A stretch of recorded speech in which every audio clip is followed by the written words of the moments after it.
नमस्कार बच्चों, स्वागत है आप सभी का हमारे YouTube channel Khuman Hindi tutorial में।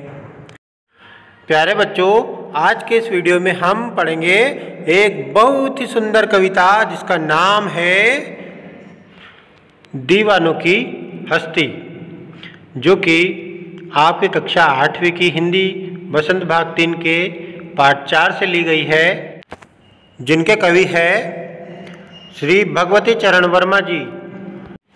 आइए अब हम कविता का परिचय जान लेते हैं। दीवानों की हस्ती नामक प्रस्तुत पाठ में भगवती चरण वर्मा जी ने आधुनिक कविता का एक नमूना पेश किया है, जिसमें वे दीवानों की मस्ती भरे जीवन का वर्णन किया उन्होंने। और एक और तो वो अपने अस्तित्व को नकारते हैं और दूसरी तरफ उन्होंने अपने अस्तित्व को ज़्यादा महत्व दिया है और वह अभाव में खुश रहने वाले हैं और फाका मस्ती का जीवन जीने वाले हैं, पक्कड़ जीवन जीने वाले हैं। तो किस प्रकार से इस जीवन में भी खुश रहा जा सकता है, ये सीख उन्होंने दी है। तो आइए शुरू करते हैं पाठ दीवानों की हस्ती। ये कविता भगवती चरण वर्मा जी ने लिखी है। हम दीवानों की क्या हस्ती है, आज यहाँ कल वहाँ चले, मस्ती का आलम साथ चला, हम धूल उड़ाते जहाँ चले। हम यानी लेखक भगवती चरण वर्मा जी कहते हैं कि हम दीवानों की क्या हस्ती है, हमारी कोई हस्ती नहीं है। हस्ती का मतलब होता है सामर्थ्य, हैसियत। उनकी कोई हैसियत नहीं है, कोई हस्ती नहीं है।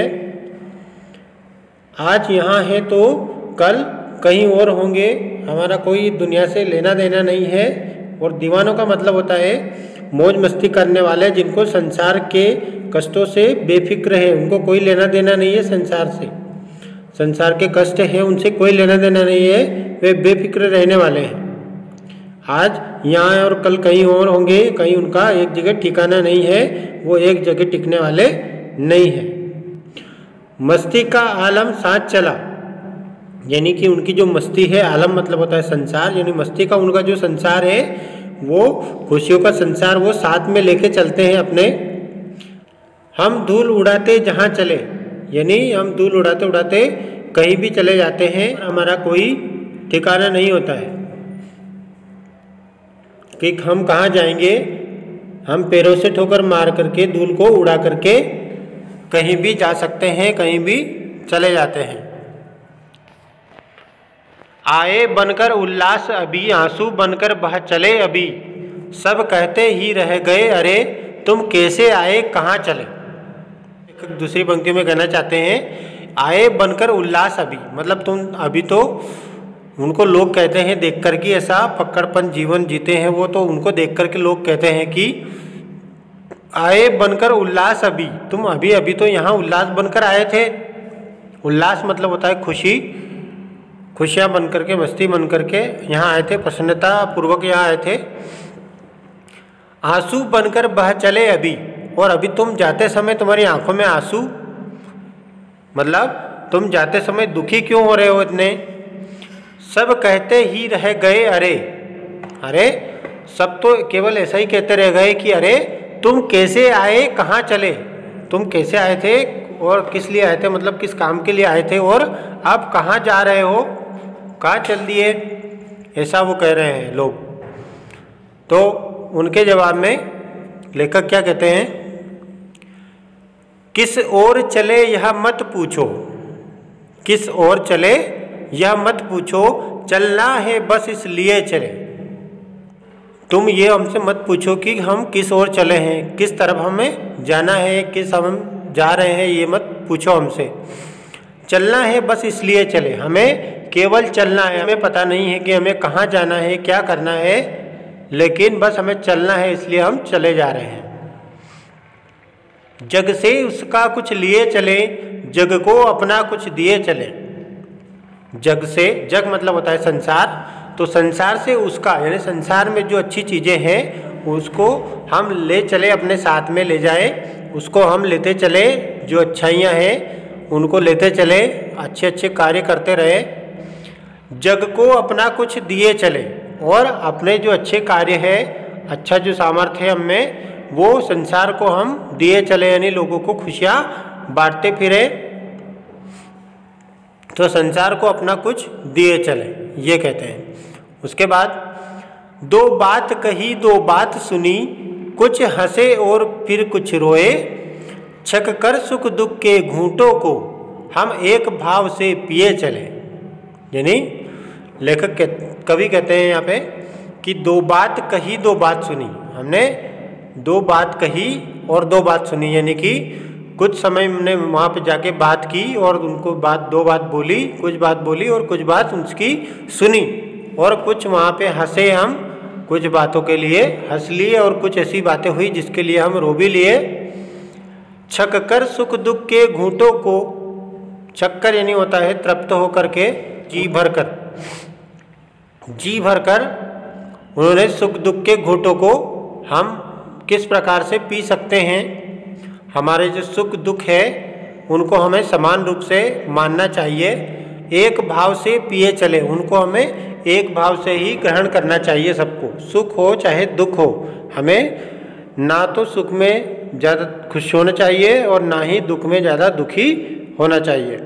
तो उनके जो घूंट है, घूंट का मतलब होता है जो जब हम पानी पीते हैं और वो पानी जब हमारे गले से नीचे उतरता है तो उसको हम घूंट की संज्ञा देते हैं, और उस घूंट को यानी कि जो दुख सुख दुख का घूंट है वो हम एक भाव से उसको समान रूप से हमारे जीवन में ग्रहण करते रहें।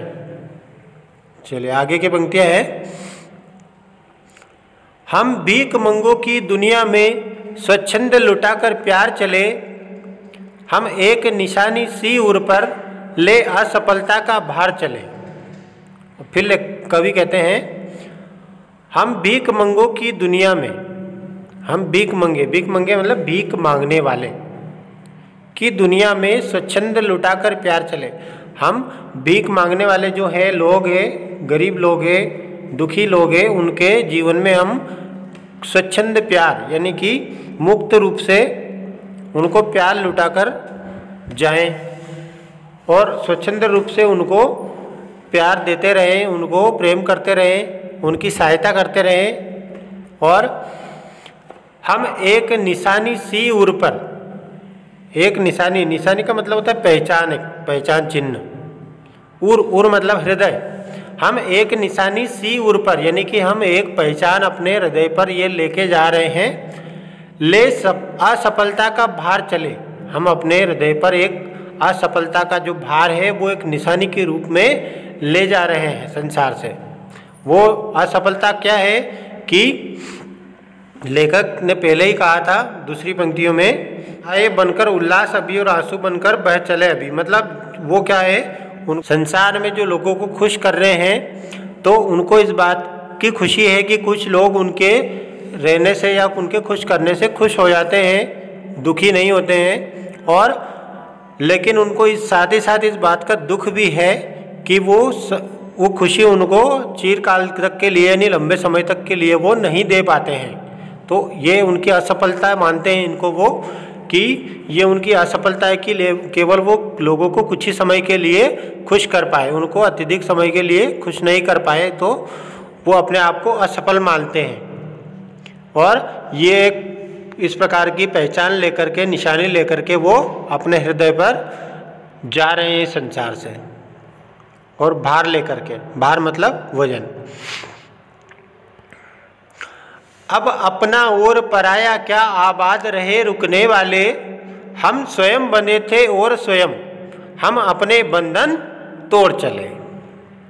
अब अपना और पराया क्या, अब कवि क्या कहते हैं कि अब हमें जाना है, अब यहाँ हमें कोई लेना देना नहीं है संसार से, ना तो हमारा कोई अपना है यहाँ पे और ना ही कोई पराया है।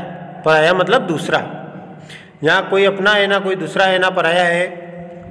आबाद रहे रुकने वाले, आबाद मतलब यहाँ पर जो खुश रहे, आबाद का मतलब होता है खुश रहे, खुशी खुशी अपना जीवन बिताना, आबाद रहना यानी।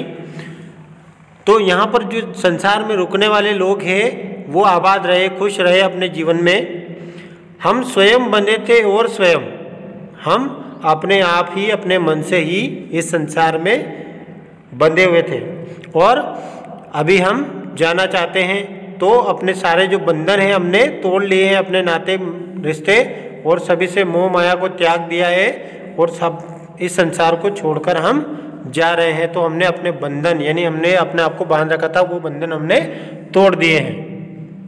तो हम इसको लेकर के प्रस्थान कर रहे हैं और यहाँ से अन्यत्र यानी दूसरी जगह जाने के लिए तैयार हैं और हम अपने इसी प्रकार से अपना जीवन जीने वाले हैं। तो इस प्रकार ये पाठ समाप्त होता है। इसके लेखक भगवती चरण वर्मा जी। तो ठीक है, यदि आपको वीडियो पसंद आया हो तो वीडियो को लाइक कीजिए और चैनल को भी सब्सक्राइब कीजिए। तो चलिए मिलते हैं इसी प्रकार के अन्य वीडियो के साथ में। तब तक के लिए धन्यवाद, नमस्कार, आपका दिन शुभ हो।